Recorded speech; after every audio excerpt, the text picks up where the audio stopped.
Hello and welcome to knowledge world. आज हम लोग केमिस्ट्री के तीसरे चैप्टर एटॉमिक स्ट्रक्चर में इंटर करेंगे, जिसमें से कि हम लोग चला रहे थे क्विक रिवीजन सीरीज एमसीक्यू के थ्रू। अभी तक हमने देखा था मैटर्स, उसके 2 सेक्शन में हम सारे क्वेश्चंस का रिवीजन किए थे, सारे कॉन्सेप्ट का क्वेश्चन के थ्रू। आज हम लोग एटॉमिक स्ट्रक्चर के वाले चैप्टर में देखते हैं कि इस टॉपिक में क्या क्या मेन कॉन्सेप्ट हैं और उन सभी का हम लोग रिवीजन स्टार्ट करते हैं। ओके, तो देखते हैं क्वेश्चन नंबर 1 से स्टार्ट करते हैं। पहला क्वेश्चन है, who proposed the planetary model of the atom. Planetary model, ठीक है, प्लेनेटरी मॉडल को किसने प्रपोज किया था? एटम का प्लेनेटरी मॉडल ये होता क्या है? जिस तरह से प्लेनेट का मॉडल होता है कि ये सन है, ये सन, और इसके सराउंडिंग में इसमें जो ऑर्बिट है, यहाँ अर्थ और सारे डिफरेंट प्लेनेट्स इसके अराउंड मूव करते हैं, रिवॉल्व करते हैं। उसी तरह से एटम का भी जो कॉन्सेप्ट है, एटम का भी कॉन्सेप्ट में क्या है, ये बीच में न्यूक्लियस होगा, बीच में न्यूक्लियस होगा और इसके अराउंड इसमें इलेक्ट्रॉन मूव करेंगे, ठीक है। तो ये कहलाया प्लेनेटरी मॉडल, यानी ग्रहीय मॉडल। ग्रहीय मॉडल किसने दिया था? पहला ऑप्शन जे थॉमसन, दूसरा Ernest Rutherford, second Niels Bohr and third James Chadwick. तो इसका सही आंसर क्या होगा? इसका सही आंसर होगा अर्नेस्ट रदरफोर्ड। अर्नेस्ट रदरफोर्ड इसका सही आंसर, ठीक है।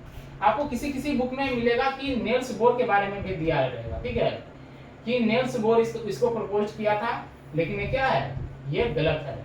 सही आंसर क्या है? अर्नेस्ट रदरफोर्ड, ठीक है। हम देखते हैं क्योंकि एनसीईआरटी में ये कंप्लीटली अच्छी तरीका से लिखा हुआ है कि this explanation of the result led to the birth of Rutherford's planetary model of atom. Rutherford ने जो अपना एक्सपेरिमेंट किया था, ठीक है, वो क्या वो दिया कि प्लेनेटरी मॉडल का कॉन्सेप्ट उसने दिया कि जिसमें इलेक्ट्रॉन क्या होता है, उसके चारों तरफ बीच में एक न्यूक्लियस है, न्यूक्लियस के चारों तरफ इलेक्ट्रॉन क्या हो रहा है? रिवॉल्व कर रहा है। इसी को प्लेनेटरी मॉडल कहा गया है। ओके, तो नेक्स्ट क्वेश्चन हम लोग देखते हैं कि which of the following elements is true about isotopes। Isotopes के रिगार्डिंग कौन सा स्टेटमेंट सही है?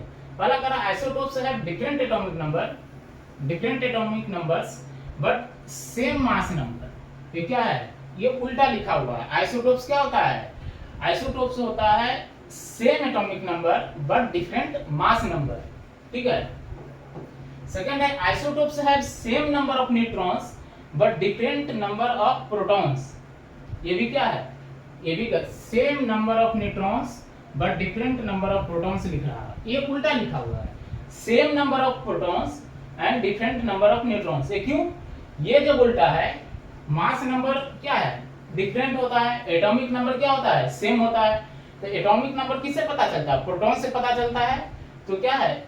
सेम नंबर ऑफ प्रोटॉन्स होगा, ठीक है ना, और डिफरेंट होगा, क्या होगा? न्यूट्रॉन्स की संख्या होगी। थर्ड है isotopes have the same atomic number but different mass number. ये सही है, ठीक है। फोर्थ है isotopes have different number of electrons but the same number of protons. इसका कोई, यानी सी ऑप्शन करेक्ट है। अभी देखिए, ये पहला है isotopes have different atomic number but same mass number, लेकिन ऐसा नहीं, ये आइसोबार होता है। आइसोबार में क्या होता है कि सेम मास नंबर होता है और डिफरेंट एटॉमिक नंबर होता है। इसमें देखते हैं, हम इसको एक बार क्विक रिवीजन करते हैं क्या होता है ये, ठीक है। आइसोटोप्स आपने देखा होगा क्या है? Same atomic number but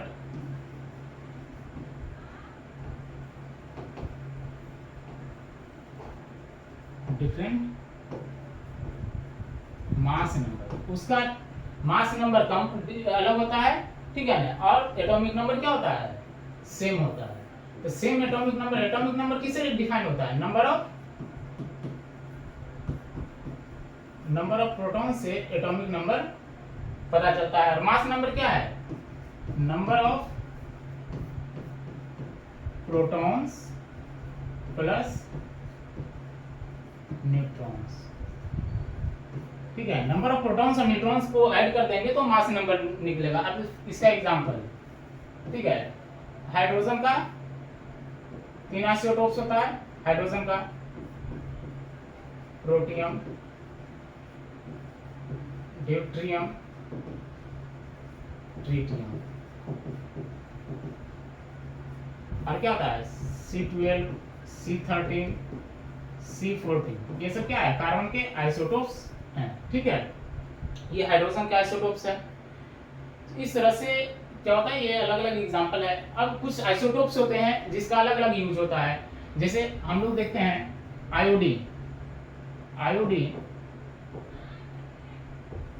iodine का आइसोटोप्स जो होता है, इसका वाइटर के ट्रीटमेंट में यूज होता है। कोबाल्ट का जो आइसोटोप्स होता है, कोबाल्ट के आइसोटोप्स का यूज कहाँ होता है, कैंसर के ट्रीटमेंट में, कैंसर ट्रीटमेंट, ठीक है। ये सब कुछ आइसोटोप्स के यूज हैं। आइसोटोप्स के बारे में कुछ ये कॉन्सेप्ट था, उसको हमने रिवीजन किया। तो नेक्स्ट क्वेश्चन देखते हैं कि क्या है।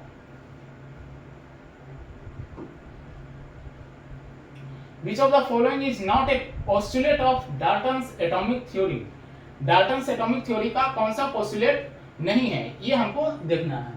तो डाल्टन्स एटॉमिक थ्योरी में क्या क्या उसने एजम्पशन लिया था, क्या क्या पोस्टुलेट्स था। अब उसमें था कि atoms are indivisible and indestructible, यानी कह रहा है कि एटम जो है वो डिवाइड नहीं हो सकता है और ना ही डिस्ट्रक्ट हो सकता है, ठीक है। यहाँ देखिए लिखा हुआ है नॉट ए पोस्टुलेट, ये उसके पोस्टुलेट में था। डाल्टन्स ने ये बताया था कि एटम जो होगा वो डिविजिबल नहीं है, ना तो वो डिस्ट्रक्टिबल है, ने स्मॉलेस्ट जो यूनिट है वो एटम है। लेकिन बाद में क्या पता चला कि एटम प्रोटॉन, इलेक्ट्रॉन, न्यूट्रॉन, उसको 3 सब एटॉमिक पार्टिकल है। तो ये क्या है, एक्चुअली उसका था, लेकिन ये क्या क्वेश्चन पूछ रहा है, नहीं है। सेकंड है atoms of the same element are identical in mass and properties. Atom, ये भी उन्होंने बोला कि एक टाइप का जो एलिमेंट है उसका जो एटम होगा उसका क्या होगा, वो अपना उसका एक यूनिक प्रॉपर्टीज होगा और आइडेंटिकल मास नंबर होगा। सेकंड है atoms combine in simple whole number ratio to form compounds. ये भी उसने बोला था कि एटम जो होता है वो सिंपलेस्ट नंबर में कंबाइन करता है, जैसे H2O, ठीक है, H2O का फॉर्म होगा, ठीक है।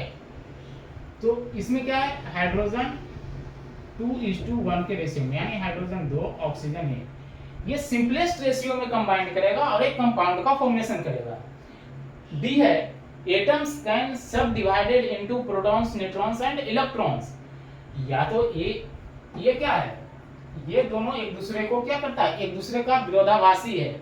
अगर जो या तो इंडिविजिबल होगा या तो इंडिस्ट्रक्टिबल, ये दो में से, या फिर ये सब डिवाइडेड, तो या तो ये ऑप्शन सही होगा या फिर ये ऑप्शन, क्योंकि इसमें कह रहा है क्या, डिवाइड होगा और इसमें कह रहा है कि इंडिविजिबल है।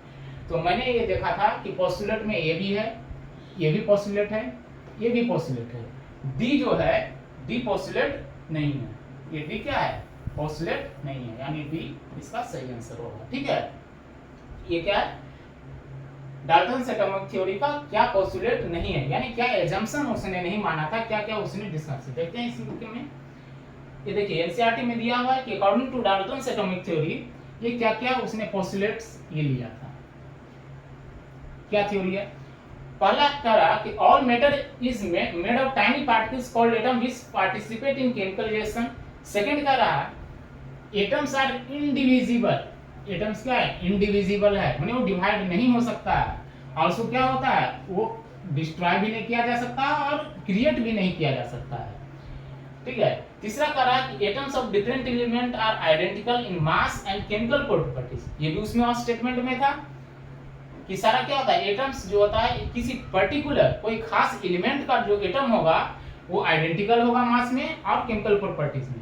फोर्थ है atoms of different elements have different masses and chemical property. जैसे एक यूनिक टाइप का एलिमेंट होगा, उस पर्टिकुलर वो खास एलिमेंट का अपना प्रॉपर्टीज होगा और अलग अलग दूसरे एलिमेंट का उसका अलग अलग प्रॉपर्टीज होगा, केमिकल प्रॉपर्टीज, उसका अलग मास होगा।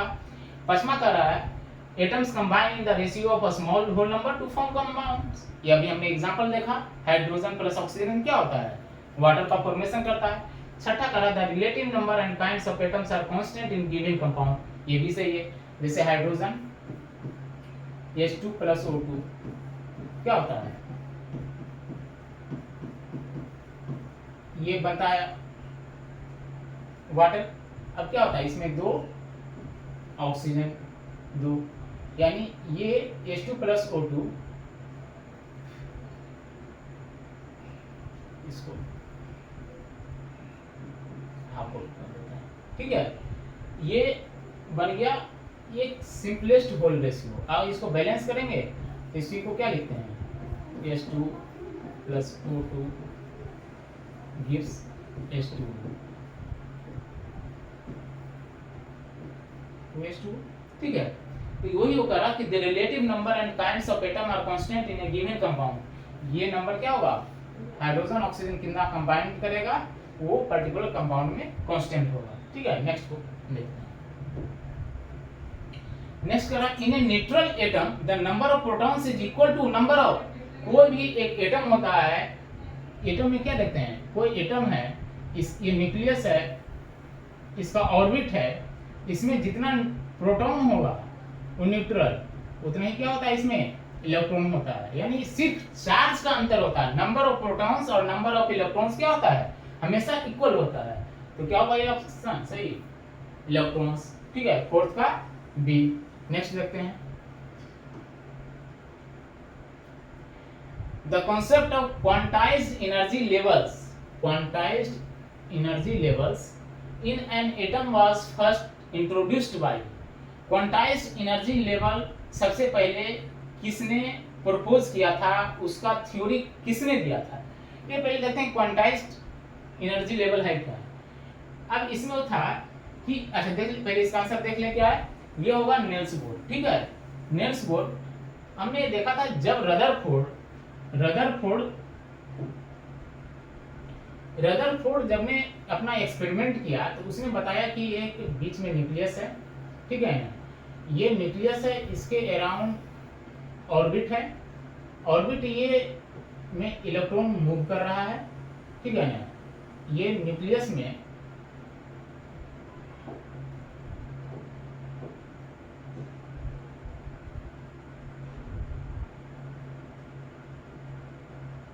ये न्यूक्लियस इलेक्ट्रॉन ये मूव करता है, ठीक है, अपने पाथ पे। लेकिन इसने ये नहीं बताया था कि ये क्यों मूव कर रहा है, ये घूमते घूमते एनर्जी रेडिएट करेगा, ये आया कि फिर ये नीचे गिर सकता है, ठीक है, सेंटर में। लेकिन इसने बताया नहीं, उसी को आगे जाके सोल्व किया नेल्स बोर ने। नेल्स बोर कि ये जो है ये ऑर्बिट में घूमता है, डिफरेंट ऑर्बिट में घूमते रहता है। ये ऑर्बिट क्या है, एक एनर्जी लेवल है, एक एनर्जी लेवल है, इसी में सारा इलेक्ट्रॉन क्या होता है, घूमता है। और ये एक दूसरे से गिर क्यों नहीं रहा है, अट्रैक्ट क्यों नहीं हो रहा है, क्योंकि इसके बीच में क्या है, इलेक्ट्रोस्टैटिक फोर्स, इलेक्ट्रोस्टैटिक फोर्स इसके बीच में एक्ट करता है, इसलिए ये गिरता नहीं। तो यानी एनर्जी लेवल का पहली बार क्यों ये घूम रहा है ऑर्बिट में, इसका कॉन्सेप्ट पहली बार किसने दिया था, नेल्स बोर ने दिया था।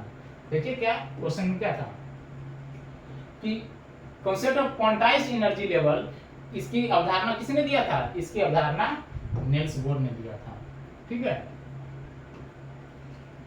छठा क्वेश्चन, नेक्स्ट क्वेश्चन क्या करा, नेक्स्ट क्वेश्चन करा which of the following statements about electrons is are correct. Electrons के बारे में कौन सा स्टेटमेंट सही है, ठीक है।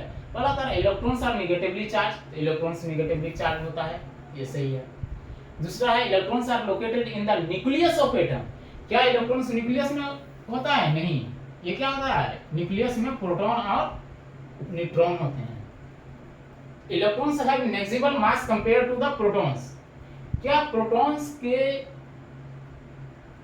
हिसाब से, प्रोटॉन्स के कंपैरिजन में इलेक्ट्रॉन्स का मास क्या होता है, बहुत नेग्लिजिबल होता है। तो ये क्या होता है कि हाँ, प्रोटॉन का जो इलेक्ट्रॉन का जो मास होता है, मास ऑफ इलेक्ट्रॉन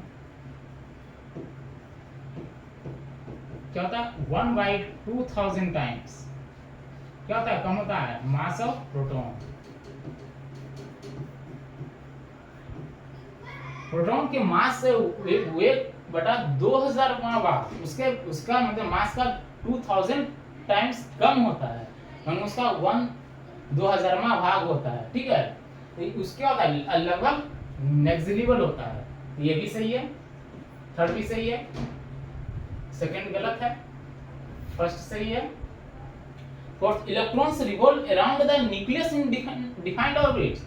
अब जो पहला गलत है, क्या ये न्यूक्लियस में है, दूसरा गलत है। और हमने बताया कि इलेक्ट्रॉन्स क्या होता है, रिवॉल्व करता है न्यूक्लियस में एक फिक्स ऑर्बिट में। तो क्या है, ये भी क्या है, सही है। तो पहला, तीसरा, चौथा, तीन सही है। ऑप्शन क्या होगा आंसर सही, बी। ठीक है, 6 का बी। सेवंथ देखते हैं कि सेवंथ में क्या है। Which of the following statements about the Rutherford scattering experiment is are correct? Rutherford का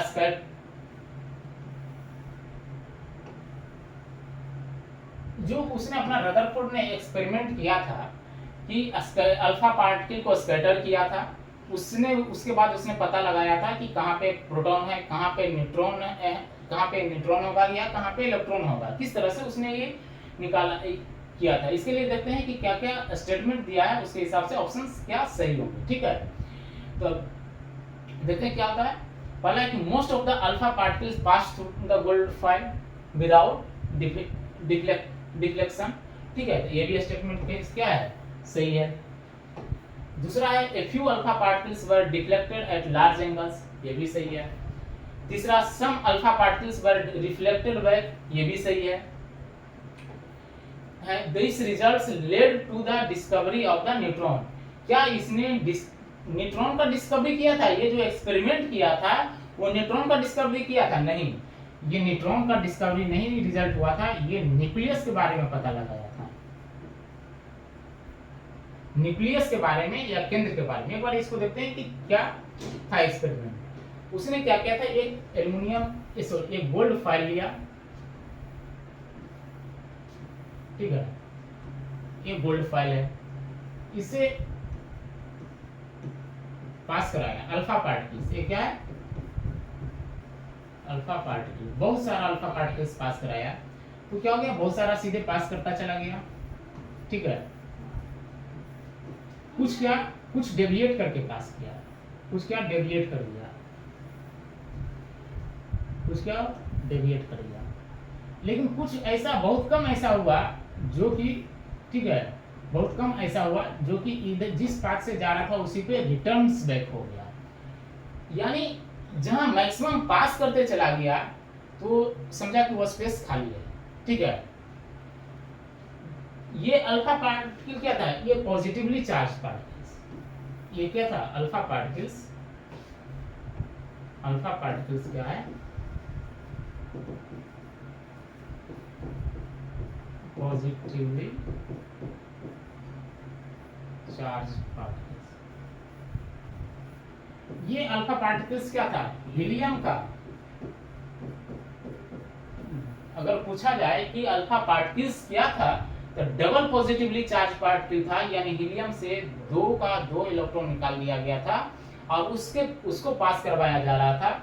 और जहां से रिटर्न्स बैक हुआ, यानी वहां कुछ सेम टाइप का, यानी ये चार्ज पार्टिकल्स है, तो जहां कंप्लीटली डिफ्लेक्ट हो गया तो समझा कि वहां पे सेम टाइप का कुछ है।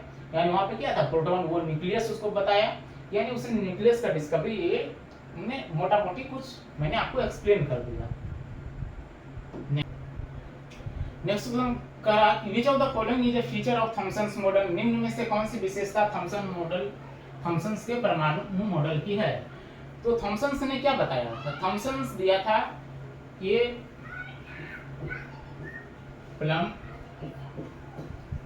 Pudding model.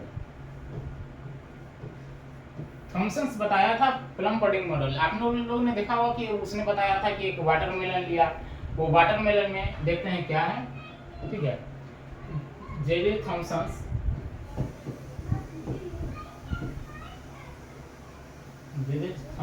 मॉडल, इसने बताया कि अगर ये वाटरमेलन है तो इसमें पूरा जो रेड पार्ट होता है, ये पूरा रेड पार्ट जो है, ठीक है, पूरा इनसाइड जो रेड है वो क्या है, वो प्रोटॉन से भरा हुआ है, ठीक है। और जहां जहां ये ब्लैक,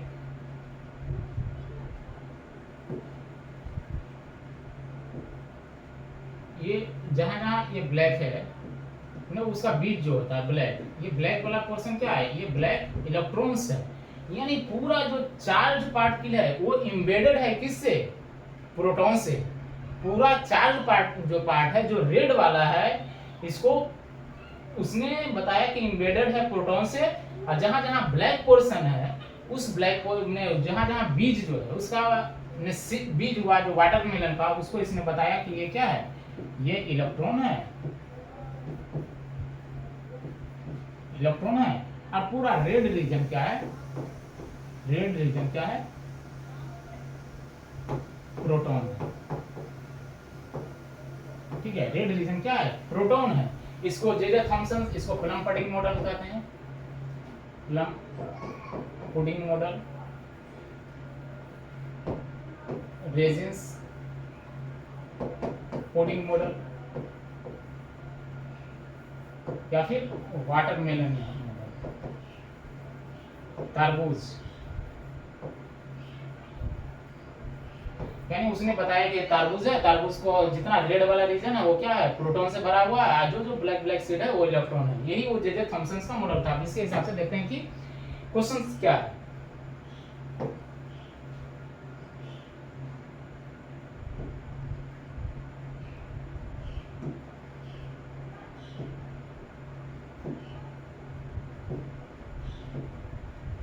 इसके हिसाब से देखते हैं इसके क्वेश्चंस का। Which of the following is a feature of Thomson's model, ठीक है। थॉमसन्स मॉडल का फीचर क्या है, तो थॉमसन्स मॉडल का फीचर क्या था, electrons are embedded in the positively charged sphere, the atom is electrically neutral, the mass of the atom is concentrated in the nucleus, ठीक है। Electrons revolve around the nucleus in fixed orbit. ये चारों का चारों statement आपका क्या लगेगा कि चारों का चारों स्टेटमेंट जो है, चारों का चारों स्टेटमेंट वो क्या है, वो आपको सही दिखेगा। लेकिन चारों ये कहा कि थॉमसन्स का मॉडल का क्या था, तो थॉमसन्स का मॉडल था कि electrons are embedded in a positively charged sphere. ये मैंने बताया था कि जो पॉजिटिवली रेड पार्ट है वो पॉजिटिवली चार्ज्ड स्फीयर है, उसके बीच में काला काला क्या है, इलेक्ट्रॉन्स है। यानी पहला स्टेटमेंट क्या है इसका सही है। दूसरा था एटम इज इलेक्ट्रिकली न्यूट्रल। हाँ, उसने बताया था कि जितना प्रोटॉन है, प्रोटॉन और जो न्यूट्रॉन है, सॉरी प्रोटॉन और इलेक्ट्रॉन जो है वो सारा क्या है, इक्वली है। यानी एटम इलेक्ट्रिकली न्यूट्रल है, ठीक है। ये दो मास of the atom is concentrated in the nucleus, ये स्टेटमेंट सही है, लेकिन ये थॉमसन ने नहीं बताया था। फोर्थ है electrons revolve around the nucleus in fixed orbit, ये भी सही है, लेकिन ये क्या है, ये आगे जाकर ये सब पता चला था, ठीक है, रदरफोर्ड के मॉडल में। फिर नेल्स बोल्ट ने उसको कहा था। ये दोनों स्टेटमेंट सही है, लेकिन थॉमसन्स मॉडल का नहीं है। यानी इसका सही आंसर क्या है, इसका सही आंसर ए हुआ, ठीक है। इसके बाद नेक्स्ट क्वेश्चन देखते हैं। Which of the following pairs correctly match particle, correctly match कौन सा है, इलेक्ट्रॉन का डिस्कवरी किसने किया था, इलेक्ट्रॉन का डिस्कवरी जे थॉमसन। प्रोटॉन का डिस्कवरी किसने किया था, ई गोल्डस्टीन, ठीक है। न्यूट्रॉन का जेम्स चैडविक, ये भी सही, ये भी सही। न्यूक्लियस का किसने डिस्कवर, क्या बताए थे, रदरफोर्ड का जो गोल्ड फॉइल एक्सपेरिमेंट था, उसी से न्यूक्लियस का डिस्कवरी पता चला था। यानी पहला और तीसरा सही आंसर, ठीक है। 9 का ए। 10 देखते हैं क्या है। Which of the following statements about isotopes are correct? Isotopes के रिगार्डिंग कौन सा स्टेटमेंट सही है, ठीक है। तो आइसोटोप्स के बारे में अभी सबसे पहले क्वेश्चन में हमने सारा चीज बताया था, तो देखते हैं क्या सही है। आइसोटोप्स है same number of protons, atomic number क्या होता है आइसोटोप का, सेम होता है, same atomic number, same atomic number, ठीक है। सेम एटॉमिक नंबर कौन बताता है, प्रोटॉन बताता है, तो नंबर ऑफ प्रोटॉन्स क्या है, सेम होगा, सही है। दूसरा आइसोटोप्स है different number of neutrons, mass number अलग होता है, बताए थे कि न्यूट्रॉन्स का नंबर क्या होता है, अलग होता है, ये भी सही होगा। तीसरा आइसोटोप्स है आइडेंटिकल केमिकल प्रॉपर्टीज, आइसोटोप्स जो होता है पर्टिकुलर एलिमेंट का उसमें सेम केमिकल प्रॉपर्टीज होता है, बट उसका फिजिकल प्रॉपर्टी जो होता है, फिजिकल प्रॉपर्टी अलग होता है, क्योंकि फिजिकल प्रॉपर्टी मास नंबर यानी इनडायरेक्टली आप बोले नंबर ऑफ न्यूट्रॉन्स पे डिपेंड करता है। तो डिफरेंट फिजिकल प्रॉपर्टीज ये भी सही है, और आइडेंटिकल केमिकल प्रॉपर्टीज ये भी सही है, यानी चारों ऑप्शन करेक्ट है। चारों ऑप्शन किसमें है, डी में, ठीक है। नेक्स्ट क्वेश्चन देखते हैं 11 नंबर क्या कहता है, which of the following series in hydrogen spectrum falls in the visible range. ये हाइड्रोजन स्पेक्ट्रम है क्या, ये हाइड्रोजन स्पेक्ट्रम है क्या, आपको विजिबल रेंज की बात कर रहा है। तो पहले ये देखते हैं क्या आता है कि इलेक्ट्रोमैग्नेटिक, ये जो एटम का ये स्पेक्ट्रम बनाया गया, इलेक्ट्रोमैग्नेटिक जो स्पेक्ट्रम बनाया गया उसमें अलग अलग सीरीज आया, अलग अलग रेंज आया, कोई और उसमें जो आया कोई इंफ्रारेड है, कोई विजिबल है, कोई माइक्रोवेव है, और सबको अलग अलग नाम से दिया गया साइंटिस्ट के नाम से। तो इसमें देखते हैं कि क्या विजुअल रेंज जो फॉल किया वो बामर सीरीज, जो बामर नाम के साइंटिस्ट थे उसके हिसाब से, तो विजिबल बामर सीरीज में पास्टन, फीफंड, ब्रैकेट ये सब में इंफ्रारेड आया। देखते हैं कि क्या इसमें है। देखिए ये है कि ये हाइड्रोजन का ये क्या है, ये ब्लू वायलेट से ब्लू ग्रीन रेड, रेड का वेवलेंथ सबसे ज्यादा होता है, वायलेट का वेवलेंथ कम होता है, ठीक है। और ये देखिए लाइमन सीरीज, अल्ट्रा वायलेट जो है क्या है, अल्ट्रा वायलेट लाइमन सीरीज जो हुआ वो अल्ट्रा वायलेट में आया, वामर सीरीज जो था वो विजुअल रेंज में आया, और उससे ऊपर पास्टन आया। यहाँ देखिए दिया है लाइमन क्या है, अल्ट्रा वायलेट, वामर क्या है, विजुअल कहलाया, और पास्टन, ब्रैकेट और फीफंड, ये तीनों साइंटिस्ट इसने जो डिस्कवर किया, इनका जो रेंज आया इस रेंज में इंफ्रारेड रेज सारा था, ठीक है। और जो विजिबल में जिसको हम देखते हैं वो विजिबल रेंज में क्या आया, V से लेके VIPGYOR, विडियो, जिसमें से कि रेड था सबसे, इसका वेवलेंथ क्या होता है, सबसे ज्यादा होता है, इसका वेवलेंथ क्या होता है, वेवलेंथ मैक्सिमम, ठीक है। और जो वायलेट हुआ इसका वेवलेंथ मतलब लैम्डा सिंबल इसका है, ये सबसे मिनिमम होता है, और बाकी इस तरह से यानी इधर से इधर जाएंगे तो वेवलेंथ क्या होगा, वेवलेंथ बढ़ेगा, ठीक है। वेवलेंथ का सिंबल क्या है, लैम्डा। तो इस तरह से, और रेड का वेवलेंथ सबसे ज्यादा होता है, इसलिए स्कैटरिंग क्या होता है, सबसे कम। स्कैटरिंग होता क्या, स्कैटरिंग एक्चुअली है क्या, स्कैटरिंग जो प्रकाश कोई भी इधर उधर फैलेगा, ये है क्या, स्कैटरिंग इज स्कैटरिंग 1/λ4, लैम्डा पर पावर 4, ये यानी जिसका जितना ज्यादा लैम्डा होगा वो उतना कम स्कैटर्ड होगा, और जिसका लैम्डा जितना कम होगा 1/λ पर पावर 4 है वो उतना ज्यादा स्कैटर्ड होगा। तो इस तरह से वायलेट सबसे कम ज्यादा स्कैटर होता है, रेड सबसे कम, इसलिए रेड को क्या होता है, डेंजर लाइट में रेड सिग्नल को यूज किया जाता है, ठीक है। चलिए ये देखिए, ये क्या है, इलेक्ट्रोमैग्नेटिक रेडिएशन है हाइड्रोजन का, ये बताया है क्या, ये देखिए सब अलग अलग रेंज है, ठीक है। इसमें इस रेंज में गामा रेज आया, यहाँ एक्स रेज आया, ये यूवी है 10⁻16, ये हर्ट्ज फ्रीक्वेंसी, और नीचे ये लैम्डा क्या है, मीटर में दिया हुआ है, ये वेवलेंथ, और ये इंफ्रारेड है।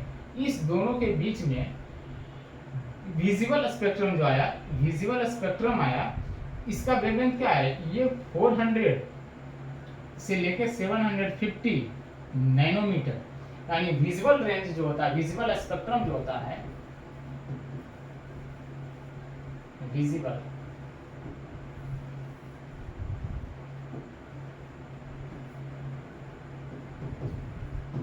विजिबल स्पेक्ट्रम,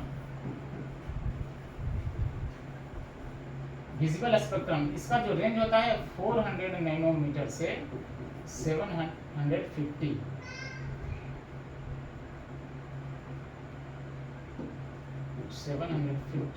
नैनोमीटर, ठीक है। ये इसका आपको एनसीईआरटी में दिया, इसका रेंज इतना आएगा और इसको नैनोमीटर क्या है, तो 400 से 750, 1 नैनोमीटर इज इक्वल टू क्या होता है, 10⁻⁹ मीटर, ठीक है। आप इसको कन्वर्ट कर सकते हैं, ये 4 × 10⁻⁷ आएगा, ये 7.5 × 10⁻⁷, ठीक है। चलिए नेक्स्ट देखते हैं। The energy of a photon depends on which of the following? Photon क्या है, एक चार्ज पार्टिकल। फोटोन का एनर्जी किस पे डिपेंड करता है, तो फोटोन का एनर्जी डिपेंड करता है E = h न्यू। ये क्या होता है, ये एनर्जी हुआ, ठीक है, ये एनर्जी है, ये इसको कहते हैं प्लैंक्स कांस्टेंट, प्लैंक्स कांस्टेंट, और ये क्या है, फ्रीक्वेंसी है, ये क्या है, फ्रीक्वेंसी है। ये प्लैंक्स कांस्टेंट है, ठीक है, इसका वैल्यू होता है 6.626 into 10⁻⁻34 जूल सेकेंड, ठीक है, जूल सेकेंड या जूल पर हर्ट्ज, ठीक है, या फिर इसको क्या लिख सकते हैं, और जूल पर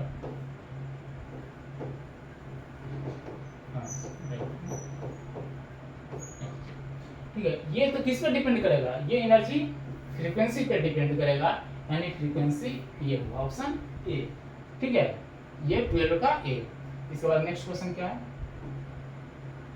नेक्स्ट क्वेश्चन है the principal quantum number determines which of the following. Principal quantum number क्या होता है, तो क्वांटम नंबर कितना टाइप का होता है ये देखते हैं, ठीक है। तो प्रिंसिपल क्वांटम नंबर क्या डिटरमाइन करेगा, question number 30, principal quantum number क्या है, और देखिए principal quantum number, principal quantum number एक होता है एजीमुथ क्वांटम नंबर, ठीक है। ये प्रिंसिपल क्वांटम नंबर आपको बताएगा size and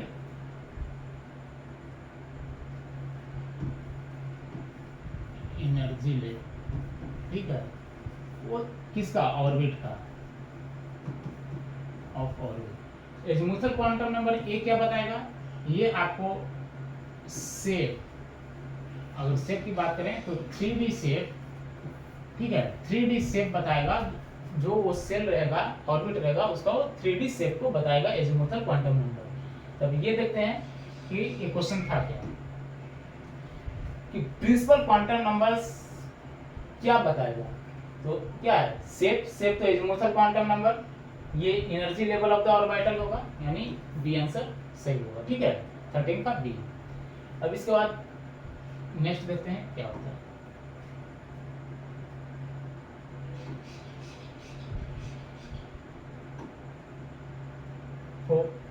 what is the unit of Planck's constant. अभी आपको हमने बताया था प्लैंक कांस्टेंट क्या है, प्लैंक कांस्टेंट का यूनिट क्या है, जूल सेकेंड या फिर जूल पर हर्ट्ज, ठीक है। इसका यूनिट बता दिए थे क्या होता है, वैल्यू 6.626 into 10⁻⁻34, ठीक है, जूल पर सेकेंड या जूल हर्ट्ज, वो उसी को निकालने में यूज किया गया। तो क्या आंसर ए, ठीक है। नेक्स्ट है which element has only one electron in its atom। केवल एक इलेक्ट्रॉन किसमें होता है, ये पूछ रहा है। तो आप लोग बताइए, हाइड्रोजन, हाइड्रोजन को क्या लिखते हैं, हाइड्रोजन का जब ये लिखते हैं तब 1s1 लिखते हैं, जब इसका हम वैलेंसी लिखना शुरू करते हैं 1s2 जो होता है तो यहाँ उसके बाद क्या होता है, क्योंकि इसमें एक प्रोटॉन है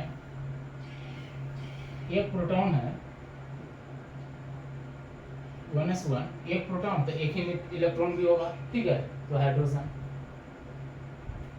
नेक्स्ट क्या है, नेक्स्ट है which principle states that no two electrons in an orbital can have the same spin. में कौन सा सिद्धांत बताता है कि एक कक्षा में, ठीक है, एक कक्षा में दो इलेक्ट्रॉन एक साथ स्पिन नहीं कर सकता। दो इलेक्ट्रॉन मतलब ये ऑर्बिट है, ये जब था कि इसमें plus half and minus half, ठीक है, ये जो इस तरह से कौन ये बता था, ये पॉलिश एक्सक्लूशन प्रिंसिपल था। ये क्या था, पॉलिश एक्सक्लूशन प्रिंसिपल था, जो कि ये बताया था कि एक कक्षा में दो से ज्यादा इलेक्ट्रॉन रिवॉल्व नहीं कर सकता है, ठीक है। नेक्स्ट देखते हैं, when an electron falls from n is equal to 3 क्या है, n क्या है orbital, n is equal to 3 to n is equal to 2, the energy level in a hydrogen atom which type of radiation। यानी जब n is equal to 2 से n is equal to 3 में orbit है orbital, वहां से जब नीचे आएगा तो ये क्या बनाएगा, ये विजिबल लाइट का स्पेक्ट्रम देगा, ठीक है। Next, which principle states the electrons are filled in an orbital starting with the lowest energy। कौन सा प्रिंसिपल बताता है कि जो ऑर्बिटल, जैसे हम 1s1 1s2 2s2 इस तरह से चलते हैं, तो ये कौन सा प्रिंसिपल बताता है कि ये सबसे पहले कम एनर्जी में हम ये जब बनाते हैं सेल, तो पहले 1s 2s इस तरह से पहले कम एनर्जी स्टार्ट किससे होगा, लोएस्ट एनर्जी से, लोएस्ट एनर्जी वाले सेल से स्टार्ट होगा, ठीक है, और फिर उससे ज्यादा वाले में ले जाएगा। तो एक ये कौन बताया था, ये बताया था अफबाउ प्रिंसिपल। क्या बताया था, अफबाउ सिद्धांत। अफबाउ साइंटिस्ट जो थे उन्होंने बताया था कि सबसे पहले लोएस्ट एनर्जी लेवल वाला भरेगा इलेक्ट्रॉन से, उसके बाद उससे ज्यादा वाला में ले जाएगा, ठीक है। 18 का ए। 19 देखते हैं, 19 क्या, according to Bohr's model why there is stable orbits for electrons in a hydrogen. ये तो पहले ही बताए थे कि उसने क्या बताया था, जो रदरफोर्ड एक्सप्लेन नहीं किया, ये बोर्स ने बताया था कि ये जो सेंटर में प्रोटॉन है और यहाँ पे न्यूट्रॉन है और यहाँ इलेक्ट्रॉन है, ये इलेक्ट्रॉन मूव कर रहा है लेकिन बीच में गिर क्यों नहीं रहा, ये क्योंकि यहाँ इलेक्ट्रोस्टैटिक फोर्स इसके बीच में लग रहा है, ठीक है। 19 का बी, ठीक है। नेक्स्ट देखते हैं, which of the following statement incorrect according to the bourse theory. Bourse theory के हिसाब से कौन सा स्टेटमेंट इनकरेक्ट है। पहला करा, electrons can only revolve in specific energy level, ये तो सही है। ये बताया था कि एनर्जी लेवल का कॉन्सेप्ट दिया था कि इलेक्ट्रॉन एक पर्टिकुलर ऑर्बिट में रिवॉल्व करेगा। An electron emits energy while in its orbit, ये गलत है। इलेक्ट्रॉन जब तक अपने ऑर्बिट में रहता है तब तक कोई एनर्जी क्या होगा, रिलीज नहीं करेगा। जब वो चेंज करता है अपना ऑर्बिट, ठीक है ना, तब उस वक्त एनर्जी को रिलीज किया होता है। Energy is emitted when an electron moves from one orbit to another orbit, ठीक है। तो ये क्या है, ये तो सही है, इसी का कंट्राडिक्ट कर रहा है। The hydrogen spectrum consist of distinct and separate lines, ये भी सही है।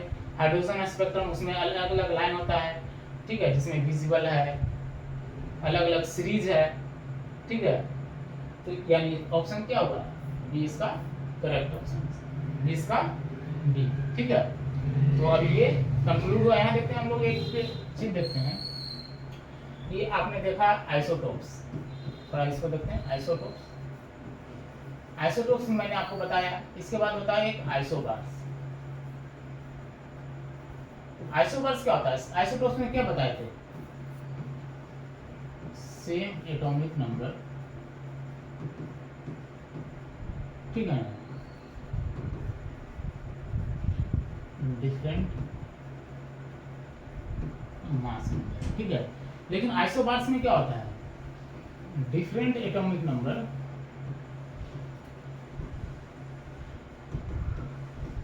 क्या होता है, बट सेम मास नंबर, ठीक है। ये डिफरेंट एटॉमिक नंबर का मतलब क्या हुआ, अलग अलग डिफरेंट एलिमेंट,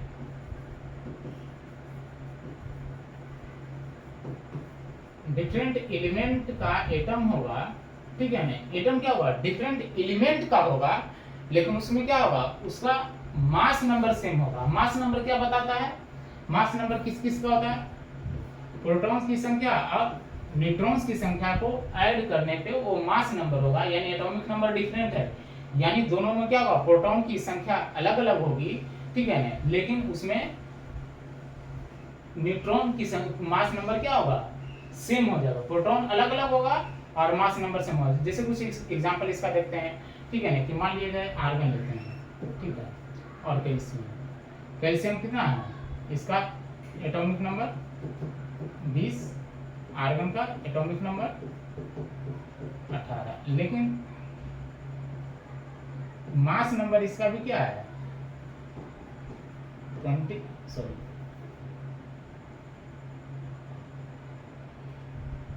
इसका भी मास नंबर 40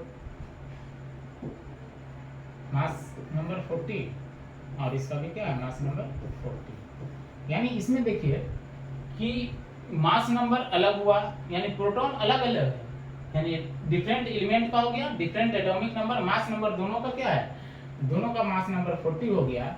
लेकिन अब यहाँ देखिए कि ये 18 है, 18, ये 20, यहाँ नंबर ऑफ न्यूट्रॉन्स क्या हो गया,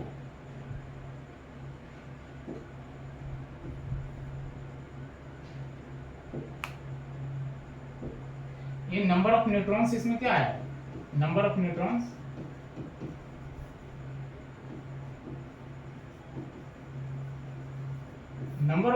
इसमें क्या होगा, 40 में 18, 22, और इसमें 14 में 20,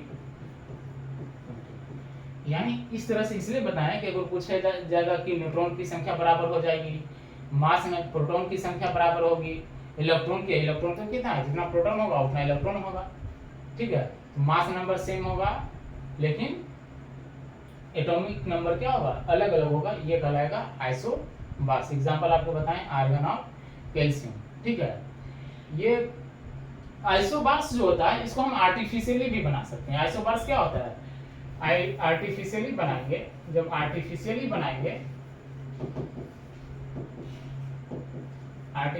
जब बनाएंगे तो इसको क्या होता है, इसमें radio active element beta particles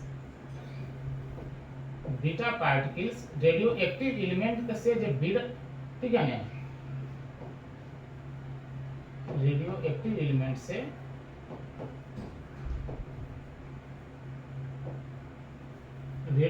element से जब बीटा पार्टिकल्स को निकाला जाएगा, ठीक है ना, तो उसको क्या होगा, उससे आर्टिफिशियली आइसोबार्स बनेगा, ठीक है। तो ये सेशन यहाँ आज का यही कंक्लूड करते हैं। सॉरी, एक इसमें आता है आइसोटोन्स। तो आइसोटोन्स क्या होता है, उसमें नंबर ऑफ न्यूट्रॉन्स सेम हो जाएगा, ठीक है ना। एक बार उसको देख लेते हैं, एक और बच गया, बता देते हैं।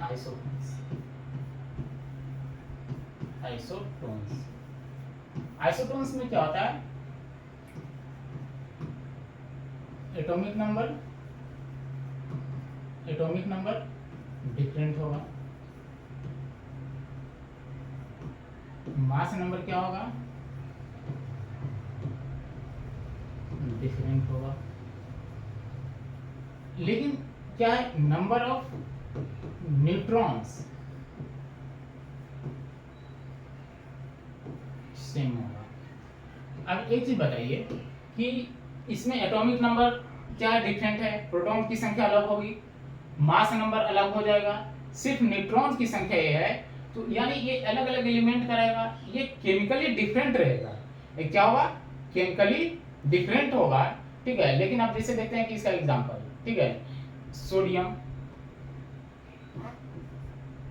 सोडियम। एटॉमिक नंबर क्या होता है 11 और ये मास नंबर 24। एक और दूसरा देखते हैं कि जिसमें कि प्रोटॉन सेम हो, तो सोडियम है, सोडियम के बाद क्या होगा कि मैग्नीशियम। मैग्नीशियम का क्या होता है 12 और ये 24। ठीक है, अब यहाँ देखिए 24 माइनस 11 क्या आएगा 12। यहाँ भी क्या होगा 24 माइनस 12 यानी 12। यानी क्या है ये न्यूट्रॉन्स की संख्या सेम हुई, मास नंबर क्या है दोनों का different, sorry atomic number different हो गया और मास नंबर क्या हो गया, मास नंबर भी डिफरेंट। सॉरी सोडियम का 11,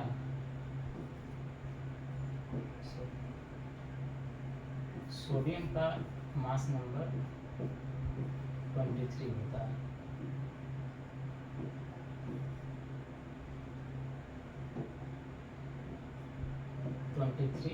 माइनस 11 ये क्या है, ये आइसोटोन्स है, आइसोटोप्स, आइसोबार्स एंड आइसोटोन्स, ये इसका एग्जांपल हुआ है। ठीक है, तो आज का सेशन यहीं पे कंक्लूड करते हैं। आप लोग इसको देखिएगा, शेयर कीजिए दूसरे लोगों तक, जिससे कि उनका भी रिवीजन हो, अधिक से अधिक लोगों तक शेयर कीजिए और सब्सक्राइब कीजिए और आप कमेंट कीजिए कि क्या आपको अच्छा लगा, क्या इसमें इम्प्रूवमेंट चाहिए और क्या क्या हम लोग आपके लिए बेटरमेंट के लिए कर सकते हैं दूसरे सब्जेक्ट या इसमें क्या इम्प्रूवमेंट चाहिए। Okay, thank you.